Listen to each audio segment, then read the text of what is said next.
और तकरीबन इसका अख्ताम वैसे ही हुआ है जैसा हर उस शख्स ने सोचा था जो कि बिरयानी का शौकीन नहीं है, जिसके दिमाग में तब्दीली का कीड़ा नहीं है, या फिर वो जियाला बनने की जस्तजू में नहीं है, और उनके खुफिया तलकात या तो इंडिया के साथ और या फिर यहूदियों के साथ निकलाते हैं। और अगर खुदा ना खास्ता ये दोनों मुल्क कहीं पे फिट ना आ रहे हों तो अमेरिका को तो वैसे हमने स्टपनी के तौर पर रखा होता है, उसके साथ तो हम लोग खुशी खुशी नाजायज तलकात जोड़ लेते हैं और आवाम इसमें खुश भी हो जाती है। मगर मजे की बात यह है कि इतने संगीन इल्जाम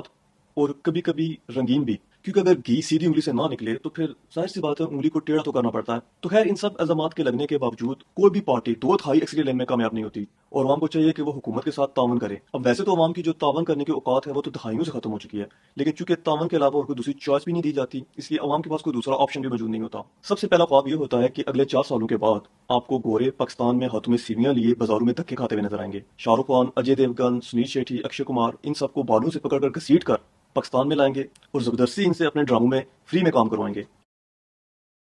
अस्सलाम वालेकुम। तो पाकिस्तान में चलने वाला ड्रामा तू चोर मैं सिपाही इस वक्त अपने अख्तामी मराहल में दाखिल हो चुका है और तकरीबन इसका अख्ताम वैसे ही हुआ है जैसा हर उस शख्स ने सोचा था जो कि बिरयानी का शौकीन नहीं है, जिसके दिमाग में तब्दीली का कीड़ा नहीं है, या फिर वो जियाला बनने की जस्तजू में नहीं है। हर 4 साल बाद ये ड्रामा रीटेलीकास्ट होने के बावजूद अवाम में बहुत ज्यादा मकबूल है और अवाम हर बार इस आस में इस ड्रामे को बहुत ही ज़ौक़ और शौक से देखती है कि शायद इस बार आकर तो इसका अख्ताम है वो थोड़ा सा डिफरेंट होगा। मगर ऐसा होता नहीं है और अवाम की उम्मीदों पर पानी फिर जाता है। तो इस ड्रामे में जो अवाम का किरदार है वो दो हिस्सों में बटा हुआ है। एक वो लोग हैं जो इस ड्रामे के एंड में टूटी फूटी सड़कों पर आपको भंगड़े डालते हुए नजर आते हैं, उधार के पैसों की मिठाई खरीद कर तो एक दूसरे को बांटते हुए नजर आते हैं। अब उधार के पैसों की मैं इसलिए कह रहा हूँ कि इस वक्त जो पाकिस्तान में एक आम आदमी की सिचुएशन है वो किसी से ढकी छुपी नहीं है, मगर फिर भी अपने लीडर के साथ वफादारी साबित करने के लिए बेचारा मांग ताक कर कहीं से मिठाई का अरेंजमेंट कर ही लेता है। और मजे की बात यह है कि ये मिठाई खाई भी अंधेरे में जाती है,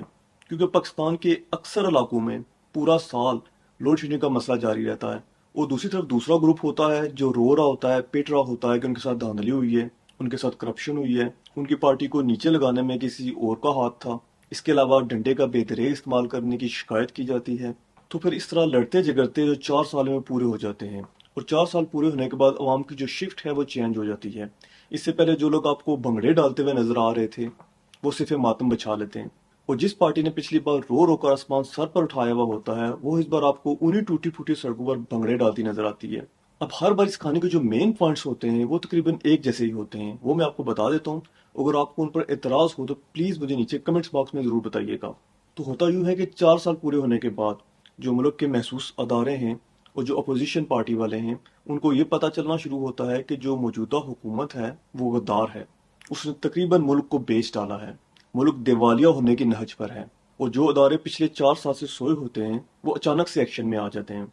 और इसकी रीजन वो ये बयान करते हैं कि अगर अभी उन्होंने एक्शन ना लिया तो हो सकता है इलेक्शन तक ये मुल्क ही ना बचे। अब जब ये बात कुछ गैरतमंद किस्म के मौजूदा हुकूमत के पार्टी के वर्कर्स और मेंबर्स को पता चलती है तो वो आहिस्ता आहिस्ता बगैर किसी दबाव के अपनी पार्टी को छोड़ना शुरू कर देते हैं, और आहिस्ता आहिस्ता मौजूदा हुकूमत के तमाम ईमानदार किस्म के जो मेंबर हैं वो लोटू में तब्दील हो जाते हैं। और फिर इसके बाद जो पीछे बच जाने वाले गद्दार और नमक हराम किस्म के जो पार्टी के वर्कर होते हैं उनसे निमटने का प्रोसेस शुरू हो जाता है। वजीर आजम से लेकर वजीर खारजा तक सब पर करप्शन के इल्जाम लगते हैं और उनके खुफिया तलकात या तो इंडिया के साथ और या फिर यहूदियों के साथ निकलाते हैं। अगर खुदा ना खास्ता ये दोनों मुल्क कहीं पे फिट ना आ रहे हों तो अमेरिका को तो वैसे ही हमने स्टपनी के तौर पर रखा होता है, उसके साथ तो हम लोग खुशी खुशी नाजायज तलकात जोड़ लेते हैं और अवाम इसमें खुश भी हो जाती है। इसके बाद साफ शफाफ किस्म के इलेक्शन होते हैं जिसमें पुरानी हुकूमत को लानते हैं और नई हुकूमत को वोट डाले जाते हैं। मगर मजे की बात यह है कि इतने संगीन इल्जामात और कभी कभी रंगीन भी, क्योंकि अगर घी सीधी उंगली से ना निकले तो फिर जाहिर सी बात है उंगली को टेढ़ा तो करना पड़ता है। तो खैर इन सब इल्जामात के लगने के बावजूद और चेरी ऑन द केक के अवाम की आंखें भी खुल चुकी हैं। मीडिया हमें बताता है कि कैसे अब अवाम गद्दारों को पहचानना शुरू हो चुकी है। इस सब प्रोपेगेंडे के बावजूद कोई भी पार्टी दो तिहाई अक्सरियत लेने में कामयाब नहीं होती। हर बार जिसकी भी हुकूमत बनती है लूली लंगड़ी बनती है, और लूली लंगड़ी भी ऐसी जिसको बैसाखियों का सहारा भी नहीं होता, क्योंकि यार ऑब्वियस सी बात है कि अगर दो तिहाई अक्सरियत बन जाए तो हो सकता है कि अगले आने वाले 4 सालों में अवाम को दोबारा ये ड्रामा ना देखना पड़े। इसलिए इस बात का खास ख्याल रखा जाता है कि हुकूमत लूली लंगड़ी हो। चलें, इसके बाद जो नया आने वाला वजीर आजम होता है वो हल्फ उठाने के बाद अपनी ओपनिंग स्पीच देता है जिसमें वो हमको यकीन दिला देता है कि आ गया वो शाहकार जिसका था इंतजार। वो बताता है कि पिछली हुकूमत के कारनामों की वजह से मुल्क दिवालिया होने के करीब है। इस वक्त मुल्क शदीद बहरान से गुजर रहा है اور عوام کو چاہیے کہ وہ حکومت کے ساتھ تعاون کرے۔ اب ویسے تو عوام کی جو تعاون کرنے کی اوقات ہے وہ تو دہائیوں سے ختم ہو چکی ہے، لیکن چونکہ تعاون کے علاوہ اور کوئی دوسری چوائس بھی نہیں دی جاتی، اس لیے عوام کے پاس کوئی دوسرا آپشن بھی موجود نہیں ہوتا۔ پھر تقریر کے اگلے حصے میں جو نیا آنے والا وزیر اعظم ہوتا ہے وہ عوام کو پہلے 4 سال سخت قسم کا صبر کرنے کی تاکید کرتا ہے، اور اس کے بعد پھر وہ اس سے اگلے 4 سال کے لیے لمبی لمبی چھوڑتا ہے، کیونکہ اسے اچھے طریقے سے پتا ہوتا ہے کہ اگلے 4 سال میں یا تو وہ جیل میں ہوگا یا کسی دوسرے ملک میں بیٹھا ہوگا۔ آنے والی حکومت جانے اور اس کا کام۔ اب جو بھی نئی آنے والی پارٹی ہوتی ہے وہ تقریباً ایک ہی قسم کے خواب عوام کو دکھاتی ہے۔ یہ لوگ اتنے کریٹو ہیں کہ اتنے سالوں سے انہوں نے ابھی تک خواب بھی نہیں بدلے، اور اب جو خواب دکھائے جاتے ہیں وہ بھی میں آپ کو ایک ایک کر کے بتا دیتا ہوں، اور اگر اس میں بھی آپ کو کوئی غلطی نظر آئے تو پلیز مجھے کمنٹ باکس میں ضرور بتائیے گا۔ سب سے پہلا خواب یہ ہوتا ہے کہ اگلے 4 سالوں کے بعد آپ کو گورے پاکستان میں ہاتھوں میں سیویاں لیے بازاروں میں دھکے کھاتے ہوئے نظر آئیں گے۔ یہ بھی عین ممکن ہے کہ جاب نہ ملنے کی وجہ سے وہ گورے ہاتھوں میں کٹورا لیے بھیک مانگتے ہوئے نظر آئیں، مگر آپ نے گورا دیکھ کر ان پر ترس نہیں کھانا، انہیں بھیک نہیں دینی۔ دوسرا خواب یہ ہوتا ہے کہ دلی کو بھی پاکستان میں شامل کر دیں گے، انڈیا کے دانت کھٹے کر دیں گے، شاہ رخ خان، اجے دیوگن، سنیل شیٹھی، اکشے کمار، ان سب کو بالوں سے پکڑ کر گھسیٹ کر پاکستان میں لائیں گے اور زبردستی ان سے اپنے ڈراموں میں فری میں کام کروائیں گے۔ اس کے علاوہ مودی سے انڈیا پر ہونے والے مظالم کا گن گن کر بدلا لیں گے، اور اس پر بجائے کشمیر آزاد کروانے کے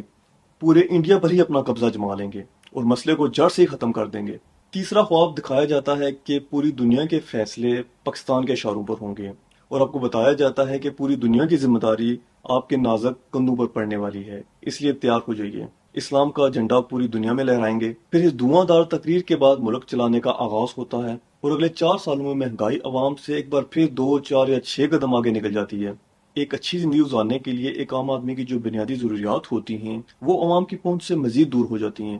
جب ایک عام پاکستانی غریب سے غریب تر ہو رہا ہوتا ہے، عین اسی وقت ایک محسوس کمیونٹی امیر سے امیر تر ہوتی جا رہی ہوتی ہے، اور یوں کرتے کرتے 4 سال پورے ہو جاتے ہیں، اور عوام بھی ان 4 سالوں میں ایک بار پھر فریش ہو جاتی ہے ٹوٹی پھوٹی سڑکوں پر بھنگڑے ڈالنے کے لیے، کیونکہ اس بار جیتنے کی باری ان کے لیڈر کی ہوتی ہے، اور جو پارٹی پچھلی بار بھنگڑے ڈال رہی تھی اس بار واس پٹاس اس کے حصے میں آ جاتا ہے۔ اب بات یہ ہے کہ جس قسم کا دوہرا معیار ہمارے پولیٹیشینز کا ہے وہ تو شاید کسی اندھے کو بھی نظر آ جائے۔ یہ پہلے تو ایک دوسرے کا پیٹ پھاڑنے کی باتیں کرتے ہیں، این آر او نہیں دوں گا، ایک دوسرے کو ڈاکو ڈکلیئر کرتے ہیں، مگر وقت پڑنے پر سب ایک دوسرے کے ساتھ ہاتھ ملا لیتے ہیں، اور اس ہاتھ ملانے کے فیصلے کو ڈیفینڈ کرنے کی ذمہ داری سونپ دی جاتی ہے اپنے اپنے سپورٹرز کو۔ ویسے یار حیرت ہوتی ہے کہ یہ سب کچھ اپنی آنکھوں سے دیکھنے کے باوجود بھی ہم ہر 4 سال بعد اپنے آپ کو قربانی کے بکرے کے طور پر ان کے آگے پیش کر دیتے ہیں۔ اگر ہمارا یہی رویہ رہا تو جو غلامی کا سلسلہ ہے یہ نسل در نسل چلے گا۔ ابھی آپ کی اپنی چوائس ہے کہ آپ نے نظام کو بدلنے کے لیے سٹرگل کرنی ہے، یا ہر 4 سال بعد ٹوٹی پھوٹی سڑکوں پر